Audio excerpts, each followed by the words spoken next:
نو سبا زمونږ اخرنی پړاو دی په هغه کې به هر څه واضح شي چې موږ څه ترلاسه کول او موخه مو څه وه چونکې دا یو مشترکه جرګه ده دا د یو تنظیم ځان ته بېله جرګه نه ده دا د ټول کام ملت تاسو خپل هم دلته صحافیانو ومولیدل چې نه یو سیاسي ګوند کم دی او نه د یو علاقې مشران کم دي ټول حاضر دي دا به ټولو د شریکو تجویزونو په مابین کې سبا یو فیصله وشي هغه به بیا خپلې موخې او د هغې ترلاسه کولو طریقې خپلې وښیي اتارټي کام دی د ټول ملت دا 6 کروړه کام دی دا ټول سیاسي ګوندونه او ټول قبایلي علاقایي مشران چې سره یو شي او مشترکه کمیټې جوړه کړي او ټول کام په یو ځای ودرېږي تر دې غټه اتارټي نه د دغې ریاست واکدار دی نه د دنیا یوه اداره ده په پښتون وطن کې تر ټولو غټه اتارټي د پښتون جرګه ده پښتون جرګه چې یو ځل فیصله وکړي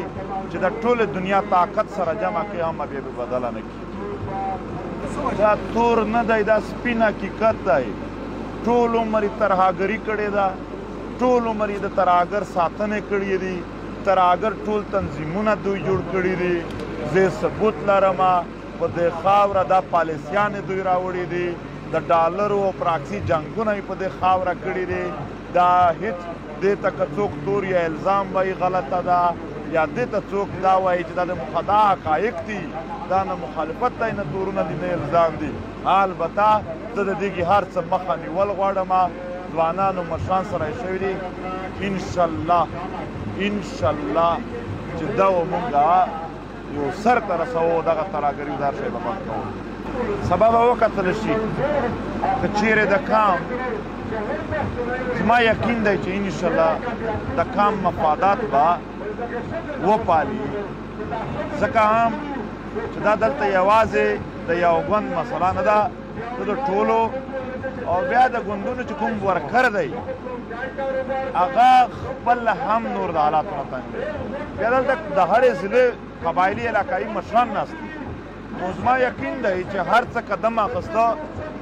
داسې نه وایم چې ډېر غټ قدم به اخلي یا ډېر وړ خو که هر یو هم و آخري نتیجه به بیا هم هغه چې ما خبره کړې وه چې کلکه پرېکړه به وي آخري نتیجه به بیا هم هغه ته رسي او که ټول یې په شریکه وکړه زه به اول سپایي وم د ده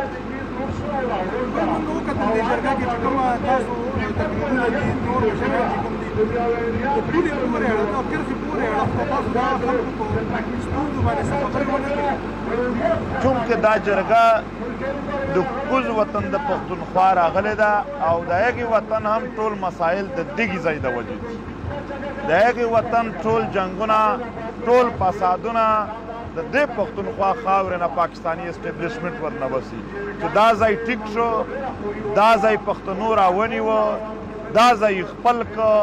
او دا دیګي واکدار د یو مرچې په صفت د بر وطن خلاف نه استعمالولو نو دا په خپله د بر وطن د مسایلو حل چین د خپلو مفاداتو د لوی بجټ سیټ کولو دپاره یو لوی فوج لري لوی بجټ غواړي